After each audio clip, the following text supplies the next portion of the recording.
Assalamu alaikum wa rahmetullahi wa barakatuh. Alhamdulillahi rabbil alamin.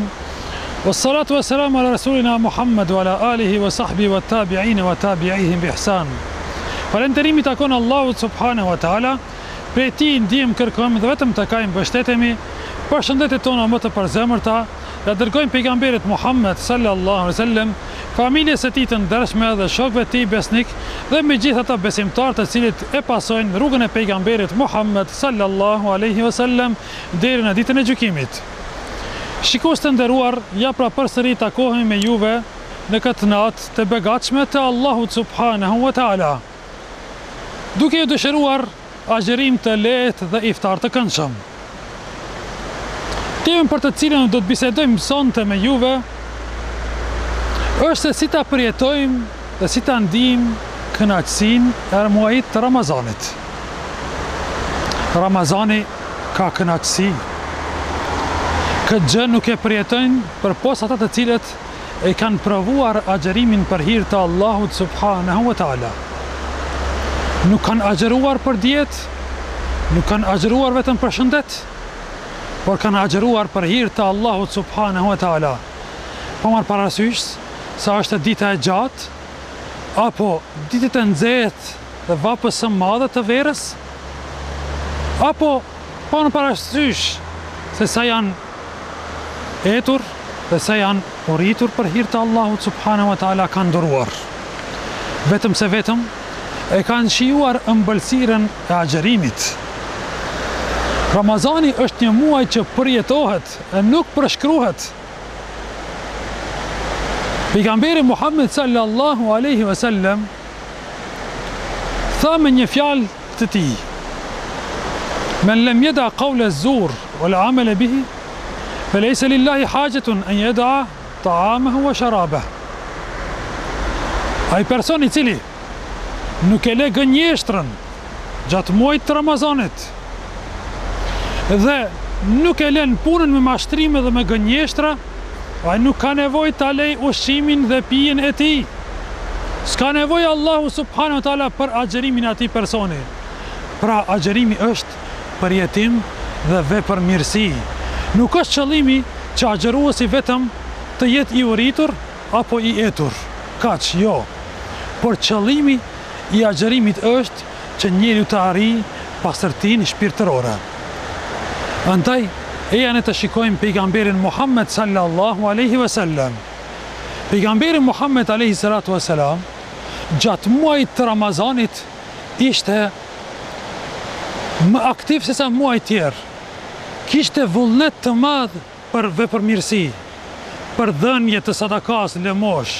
Ishte më bujar se sa 11 muaj tjerë. Agjeronte dhe lutte Allahun azza wa jall në këto ditë shumë më shumë se ditë tjera. E përmendte Allahun subhanahu wa taala. Lexonte Kur'an dhe Gjibrili alayhi salam zbritte dhe ja përsëritte Kur'anin pejgamberit Muhammed sallallahu alaihi wasallam gjatë Ramazanit.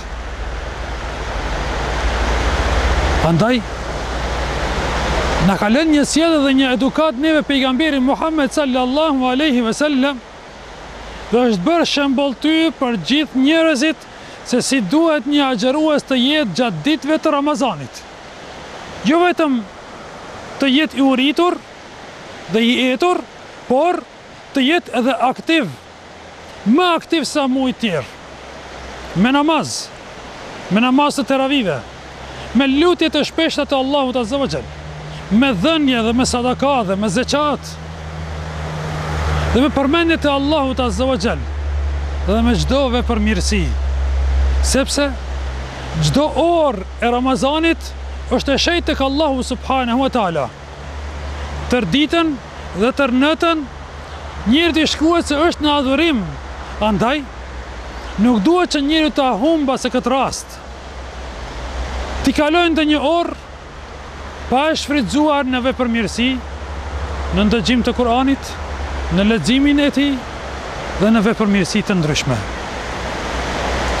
Andaj njeriu i cili don që ta pret muajin e Ramazanit dhe ta përjetoj Ramazanin, nuk duhet që në Ramazan të futet me mëkate, me harame të ndryshme, me alkohol, dhe me zina, dhe me drog, por gjitha këto veprimet e këqija t'i le jashtë Ramazanit, dhe të futet i penduar tek Allahu subhanahu wa taala, nëse dëshiron me shiju ëmbëlsirën e Ramazanit, dhe nëse dëshiron të ndryshoj gjendja e tij, gjë që deri më tash nuk ka arrit, ai person nuk ka arrit në lumturi. Dhe don me arrit në lumturi, padyshim që duhet të largohet pika e parë prej mëkateve të mëdha. Dhe të hyjë në Ramazan i penduar tek Allahu subhanahu wa taala, që mos të kthehet më në këto mëkate. I ka lënë një herë për gjithmonë, me një pendim të sinqert, dhe që më nuk do të kthehet kur në këto mëkate, dhe të kërkoj falje prej anës së Allahut subhanahu wa taala për mëkatet e bëra, dhe të ndiej keqardhje për ato mëkate. Të hyj me shpirt të pastër në këtë muaj të shenjtë.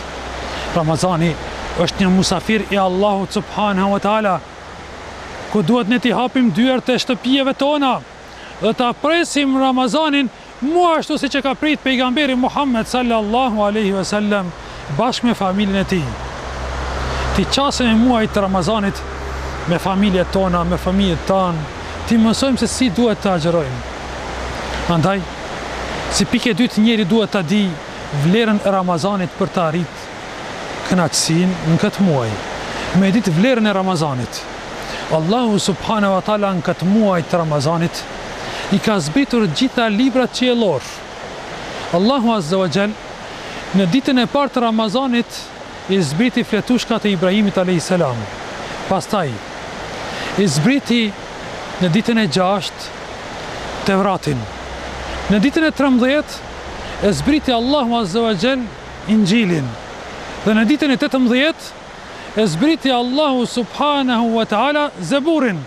Dhe në ditën e 24 të këtij muaji, të muajit Ramazan, e zbriti Allahu azza wa jall Kur'anin Muhammedit sallallahu alaihi wasallam. Pra, në këtë ditë filloi muajin Ramazanit, ditën e 24 filloi zbritja e Kur'anit tek pejgamberi sallallahu alaihi wasallam. A shifni sa e shejt është kjo muaj, që Allahu azza wa jall e ka zgjedhur këtë muaj që t'i zbret librat e tij nda njerëzve, udhërrëfyes për njerëzit dhe t'i fut në xhenetin e Allahut azza wa jall ata njerëz të cilët i kanë praktikuar dhe praktikojnë Kur'anin. I kanë praktikuar këto libra të mëhershme. Vlera e Ramazanit është vlerë e madhe. Allahu azza wa jall për agjeruesin në këtë ditë ka caktuar shpërblime shumë të mëdha. Shpërblime të pallogariturat pe anës së Allahut azza wa jall. Pra, për ta shijuar ëmbëlsirën e Ramazanit, duhet t'i qasemi adhurimeve të Allahut azza wa jall. Ta lexojmë Kur'anin si pikë e tretë. Leximi i Kur'anit në këtë muaj. Të gjejmë një kohë ku do të largohemi prej angazhimeve tona të përditshme dhe t'i qasemi leximit të Kur'anit.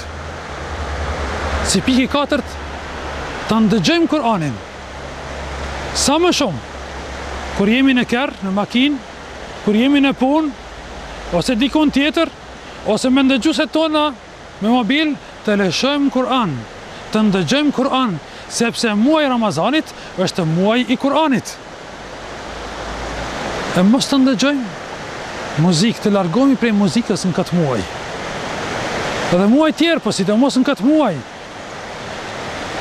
Dhe të angazhojmë veten tonë me ndëgjimin e fjalës së Allahut subhanahu wa taala.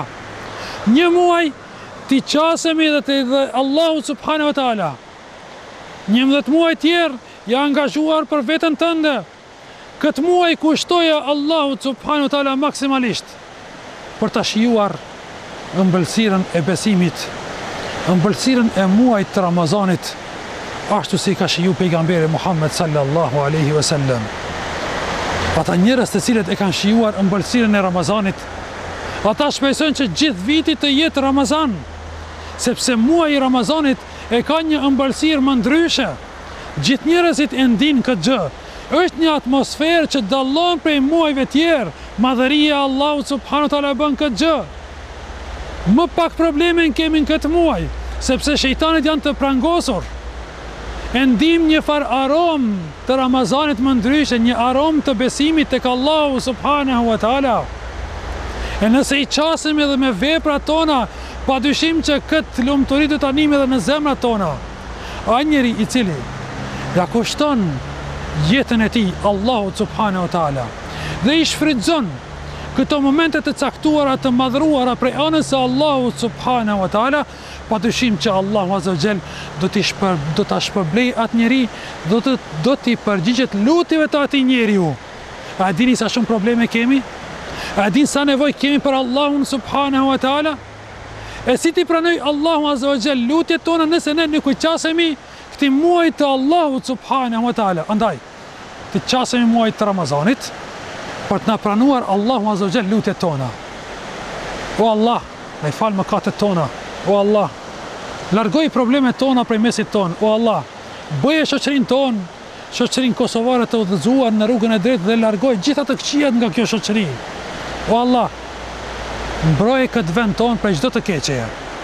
O Zot i madhëruar, na prano agjërimet tona.